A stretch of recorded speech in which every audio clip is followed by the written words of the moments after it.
ইয়াবা ব্যবসার বিরোধিতা করার জন্য, ইয়াবা ব্যবসায়িকদের বাধা দেওয়ার কারণে জামাত ইসলামের এক নেতাকে হত্যা করা হয়েছে। তার কি অপরাধ? অপরাধ একটাই, ইয়াবা ব্যবসার বিরোধিতা করেছে।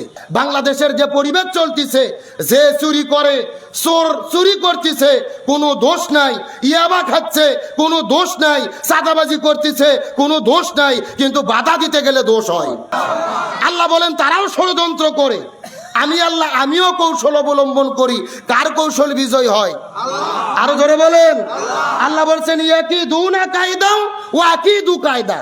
তারাও কিছু কায়দা কৌশল করে, আর আল্লাহরও কিছু কায়দা কৌশল আছে। তাহলে চিৎকার করে বলেন দেখি, আপনি যখন হকের পক্ষে চলবেন, ভালো কাজ করতে যাবেন, অন্যায়ের বাধা দিতে যাবেন, বিপদ আছে না নাই? আরো জোরে বলেন। গত একদিন আগে বাংলাদেশের লক্ষ্মীপুর জেলায় ইয়াবা ব্যবসার বিরোধিতা করার জন্য, ইয়াবা ব্যবসায়িকদের বাধা দেওয়ার কারণে জামাত ইসলামের এক নেতাকে হত্যা করা হয়েছে। তার কি অপরাধ? অপরাধ একটাই, ইয়াবা ব্যবসার বিরোধিতা করেছে। ভালো করে বোঝার চেষ্টা করবেন, রাজনৈতিক দৃষ্টিকোণ থেকে নেবেন না, দল মত রাজনীতি বুঝি না। বাংলাদেশের যে পরিবেশ চলতেছে, যে চুরি করে, চোর চুরি করতেছে, কোনো দোষ নাই। ইয়াবা খাচ্ছে, কোনো দোষ নাই। চাঁদাবাজি করতেছে, কোনো দোষ নাই। কিন্তু বাধা দিতে গেলে দোষ হয়। কথা কন না গে? কিন্তু আল্লাহর কোরআন বলেছেন, তোমরা যদি ইমানদার মুসলমান হও, কুনতুম খায়রা উম্মাতিন উখরিজাত লিন্নাস তা'মুরুনা বিল মারুফ ওয়া তানহাউনা আনিল মুনকার। তোমরাই সর্বোত্তম জাতি, তোমরাই সর্বশ্রেষ্ঠ জাতি। তোমাদের কাজ হলো দুইটা, এক নম্বর সৎ কাজের আদেশ করতে হবে, দুই নম্বর অন্যায়ে বাধা দিতে হবে। চিৎকার করে বলেন কার কথা? আরো জোরে বলেন। সুতরাং অন্যায় কাজে বাধা দিতে গিয়ে যারা বিদায় নিয়ে চলে যায়, এদের মৃত্যু সাধারণ কোনো মৃত্যু নয়, এদের মৃত্যু হলো শাহাদাতের মৃত্যু। আল্লাহ তাআলা তাকে শহীদ হিসেবে কবুল করুক, বলেন আমিন। তাহলে চিৎকার করে বলেন অন্যায় কাজ দেখলে বাধা দিতে হবে কার কথা? আরো জোরে বলেন। আমার প্রিয় বন্ধুগণ, মুসলমান ভাইরা গভীর মনোযোগ। আমার নবীজি হাদিস শরীফের মধ্যে বলেন, মান রাআ মিনকুম মুনকার, তোমাদের মধ্যে যদি কোনো অন্যায় অপকর্ম হয়, যখন তোমরা কোরআন বিরোধী যখন কোনো কাজ দেখবে, তখন যদি তোমাদের শক্তি থাকে, তখন তোমরা হাত দিয়ে বাধা দাও। যদি তোমরা হাত দিয়ে বাধা দিতে না পারো, ফাইল্লাম ইয়াস্তাতি ফাবি লিসানিহি, তখন তোমরা মুখ দিয়ে বাধা দেবে। ফাইল্লাম ইয়াস্তাতি, যদি সেটা করতে না পারো, ফাবি কলবিহি, অন্তর দিয়ে তোমরা ঘৃণা করবা। যদি শক্তি থাকে, অন্যায়ের হাত দিয়ে বাধা দিতে হবে। যদি না পারো, মুখ দিয়ে নিষেধ করতে হবে। যদি সেটাও করতে না পারো, অন্তর দিয়ে ঘৃণা করতে হবে। এটাই হলো ঈমানের সবচাইতে দুর্বলতম অংশ। কিন্তু যারা অন্যায় করে, এদের পক্ষে কখনোই থাকা যাবে না। গভীর মনোযোগ লক্ষ্য করুন। সময় যেহেতু কম, আমি আপনাদের সাইড দিকে নিয়ে যাব না। নির্দিষ্ট একটা বিষয়ে পৌঁছার জন্য গুরুত্বপূর্ণ আলোচনা আপনাদের মধ্যে পেশ করতে চাই।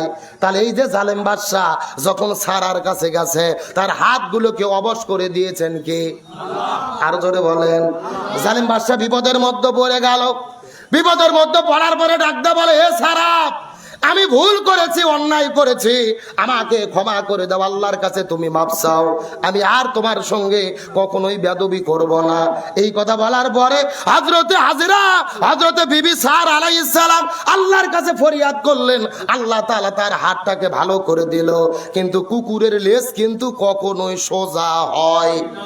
যখন হাতগুলো ভালো হয়ে গেছে, আবার তিনি সারার কাছে যাওয়া শুরু করলেন।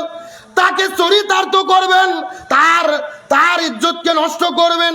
আবার যখন তার কাছে যাওয়া শুরু করলেন, আল্লাহর কি খেলা যখন তার কাছে চলে গেছে, শরীরের মধ্যে হাত দেবে, হাতগুলো লুলো হয়ে গেল, পাওগুলো পঙ্গু হয়ে গেল, মাটির মধ্যে পাওগুলো ডেবে গেছে, হাত নড়াতে পারে না, পাও নড়াতে পারে না।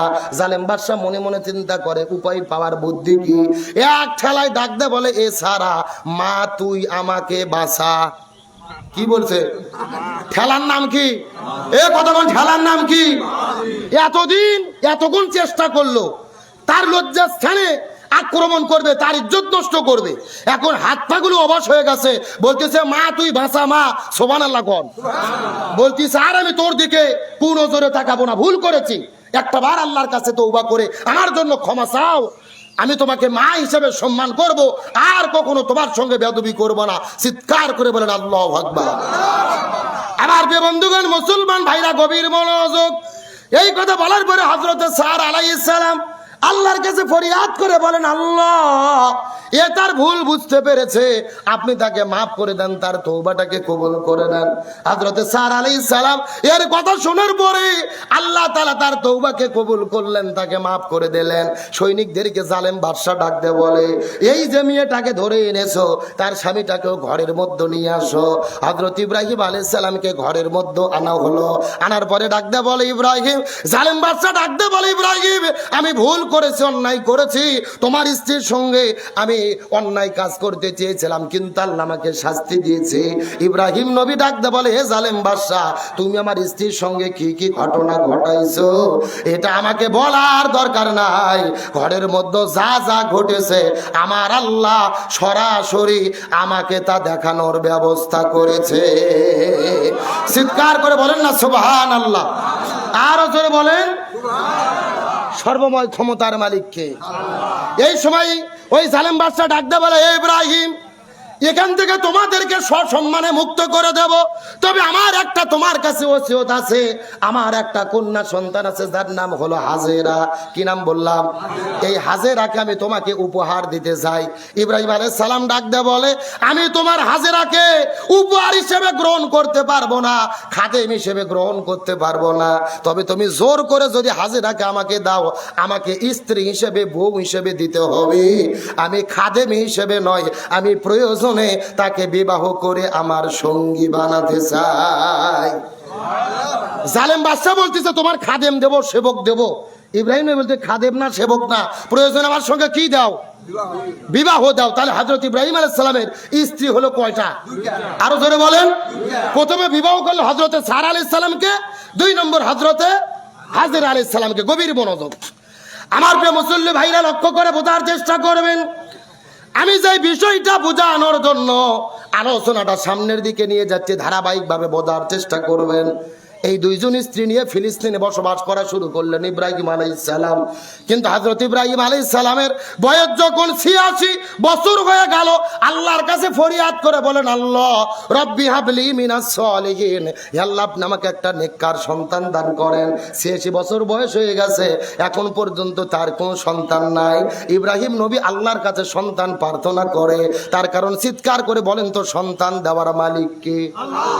না পীরের দরবার? বাবা কথা কন না গা। এমন লোক আছে পীরের দরবারে সন্তান চাই যায়, বাবা আমাকে সন্তান দেন, এরকম লোক আছে না নাই? আচ্ছা বলেন তো, আপনাদের এলাকায় কুকুরের বাচ্চা হয় কয়টা? কথা কয় না, 4টে, 6টা, 8টা, 10টা পর্যন্ত হয়। আচ্ছা বলেন তো, কুকুর কি কোনোদিন পীরের দরবারে গেছে? তাহলে পীরের দরবার ছাড়া আল্লাহ যদি কুকুরের পেটে 4টে বাচ্চা দিতে পারে, ওই আল্লাহ আপনার বইয়ের পেটে একটা বাচ্চা দিতে পারবে না? কিছু কিছু লোক আছে যাদের ঈমান কুকুরের চাইতেও দুর্বল। কথা কন না কে? ভালো করে বোঝার চেষ্টা করবেন। একমাত্র যিনি দিতে পারে তিনি কে? আমার প্রিয় বন্ধুগণ, মুসলমান ভাইরা, গভীর মনোযোগ। হযরত ইব্রাহিম আলাইহিস সালাম আমাদের জাতির পিতা, 84 বছর বয়সে আল্লাহর কাছে ডাক দিয়ে বলেন, আল্লাহ, রব্বি হাবলি মিনাস সলিহিন, আল্লাহ, আপনি আমাকে একটা নেককার সন্তান দান করেন। আল্লাহ ডাক দিয়ে বললেন, ফাবাশশারনাহু বিগুলামিন হালিম, আমি তোমাকে একটা নেককার ধৈর্যশীল সন্তানের সুসংবাদ দিলাম। পরের বছরে আল্লাহ তাআলা হাজেরা আলাইহিস সালামের গর্ভের ভেতরে একটা সন্তান দান করলেন, যেই সন্তানের নাম হলো হযরত ইসমাঈল আলাইহিস সালাম। কি নাম বললাম? হযরত ইসমাঈল আলাইহিস সালাম এই জমিনের মধ্যে আগমন করলেন। কিন্তু শিশু সন্তান হাজেরার কোলের মধ্যে যখন ছিলেন, আল্লাহ রাব্বুল আলামিন ইব্রাহিমকে ডাক দিয়ে বলে, ইব্রাহিম, এই সন্তানটাকে তোমার কাছে আর রাখা যাবে না। ওই মক্কা শহরের ভেতরে, মরুভূমির ভেতরে স্ত্রী সন্তানটাকে বনবাসে পাঠাতে হবে, ঘরের মধ্যে সন্তানকে রাখা যাবে না।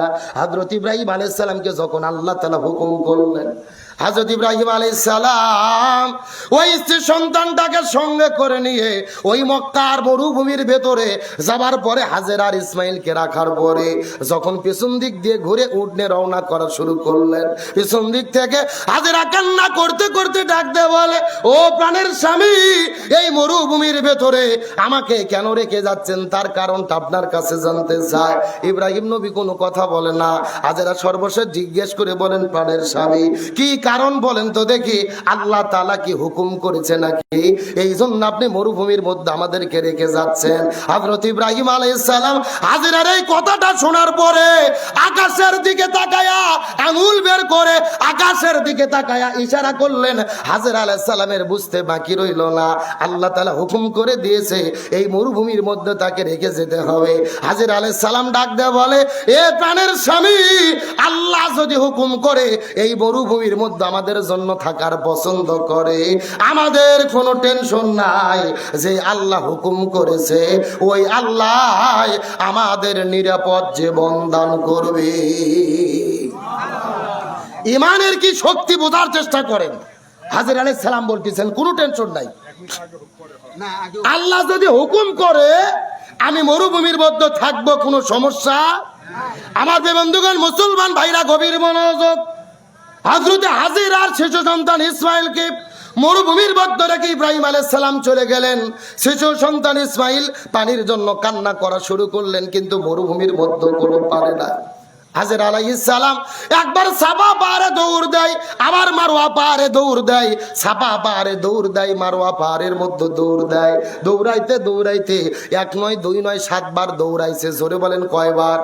7 বার দৌড় দেওয়ার পরে এক দৌড় ইসমাইলের কাছে চলে গেলেন। যাওয়ার পরে তিনি লক্ষ্য করে দেখেন ইসমাইল আলাইহিস সালামের পায়ের গোড়ায়, তার পায়ের আঘাতে আল্লাহ তাআলা একটা পানির ফিয়ারা সৃষ্টি করে দিয়েছে, একটা কূপের সৃষ্টি হয়েছে। সেই মরুভূমির মধ্য থেকে পানি বের হয়ে চতুর্দিক থেকে প্রবাহ হওয়া শুরু করলেন। হাজেরা আলাইহিস সালাম দেখার পরে আশ্চর্য হয়ে গেলেন। ওই কূপের পানির দিকে লক্ষ্য করে ডাক দিয়ে বলে, ঝাম ঝাম। আরবি শব্দ হলেন ঝাম ঝাম। এই পানি তুমি থেমে যাও। আর কোন দিকে যাওয়া শুরু করলো না। এই পানি তুমি থেমে যাও, কোনো দিকে প্রবাহিত হবে না। কিন্তু পানি কথা শোনে না। হাজেরা আলাইহিস সালাম চতুর্দিক থেকে ইটার বালিগুলো আনার পরে ওই কূপের চতুর্দিক দিয়ে বাঁধন দিয়ে দিলেন। তাফসীরের মধ্যে এসেছে হাজেরা আলাইহিস সালাম যদি কূপটাকে বাঁধনি না দিতেন, ওই জমজম কূপের পানিটা আল্লাহ তাআলা পুরো পৃথিবীতে প্রবাহ করে দিতেন।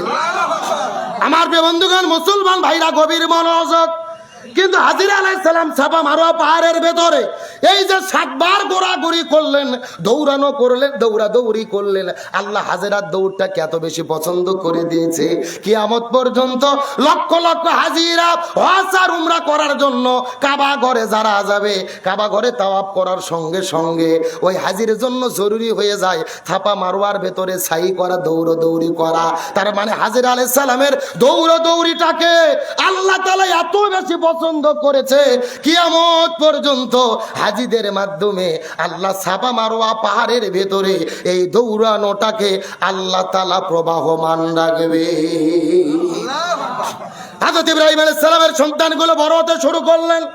ইসমাইলের বয়স যখন 9 বছর হয়ে গেল, কোনো গণনায় 9 বছর, আর কোনো গণনায় যখন 7 বছর বয়স হয়ে গেল, ইব্রাহিম আলাইহিস সালাম স্বপ্নের মধ্যে দেখলেন তিনি তার শিশু সন্তানটাকে কুরবানি করতেছে। আল্লাহ তাআলা হুকুম করলেন, ইসমাইল, ইব্রাহিম, তুমি তোমার প্রিয় সন্তান ইসমাইলকে আল্লাহর জন্য কুরবানি করে দাও। ইসমাইলকে কুরবানি করার ঘোষণা করলেন কি? আল্লাহ। আর জোরে বলেন। হযরত ইব্রাহিম আলাইহিস সালাম ওই ফিলিস্তিনের মধ্য থেকে আবার 9 বছর পরে মক্কার মরুভূমির মধ্যে যাবার পরে লক্ষ্য করে দেখে মক্কার মরুভূমি কিন্তু আর মরুভূমি নাই। ওই মরুভূমি নাই, চতুর্দিকে মক্কা শহর গড়ে উঠেছে। ইব্রাহিম আলাইহিস সালাম যাবার পরে মানুষদেরকে ডাক দিয়ে বলে, হে মানুষেরা, আমার স্ত্রী হাজিরার ঘরটা কোথায় বলো তো, আমার সন্তান ইসমাইলের ঘরটা কোথায় বলো তো দেখি। মানুষেরা দেখে দিল ইব্রাহিম ওই যে ঘর দেখতে পারতেছ ওটাই হলো হাজেরার ঘর। ইব্রাহিম আলাইহিস সালাম আস্তে করে ঘরের দরজায় যাওয়ার পরে লক্ষ্য করে দেখে ওই ঘরের ভেতরে একটা যুবক দাঁড়িয়ে আছে, 9 বছরের একটা যুবক দাঁড়িয়ে আছে, হযরত ইসমাইল আলাইহিস সালাম। হযরত ইসমাইল আলাইহিস সালাম ইব্রাহিমের দিকে লক্ষ্য করে দেখতে পারলেন তাদের ঘরের ভেতরে এমন একটা যুব্য আছে, এমন একটা পোশাক আছে, এমন একটা কাপড় আছে, যেই কাপড়টা ধরে ধরে 9 বছর ধরে দেখেছেন মা সেই কাপড় ধরে ধরে কান্না করেছে। সেই কাপড়ের গন্ধটা তার শরীরের মধ্যে মাখানোর চেষ্টা করেছে, ওই কাপড়টা বুকের মধ্যে ধরে ধরে ধরে ধরে কান্না করেছে। ইসমাইল একদিন তার মাকে ডাক দে, বলে মা এই কাপড়টা কার, এই কাপড়টা ধরে তুমি কেন কান্না করো? হাজেরা ডাক দে বলেছিল, ইসমাইল রে এই কাপড়টা যেন তেন কোনো কাপড় নয়, এই কাপড় তো সেই মানুষের কাপড়। তোর বাবা ইব্রাহিম আলাইহিস সালাম এই শরীর, এই কাপড় যার শরীরে ছিল, ওই মানুষটা 40 দিন পর্যন্ত নমরুদের অগ্নিকুণ্ডের মধ্যে ছিল, কিন্তু আগুন তাকে পুরাতে পারে নাই। জান্নাত থেকে পোশাক এসে তাকে পরানো হয়েছিল, তার জন্য জান্নাতের খাবার খাওয়ানো হয়েছিল। ইসমাইল আলাইহিস সালাম মনে মনে চিন্তা করলেন, সেই পোশাকটার কারণে আমার মা এতদিন পর্যন্ত কান্না করেছে, একই রকম পোশাক হযরত এই মানুষটার শরীরের মধ্যে দেখা যায়। ইসমাইল আলাইহিস সালামের বুঝতে বাকি রইল না, এই মানুষটাই হলো আমার পিতা হযরত ইব্রাহিম আলাইহিস সালাম।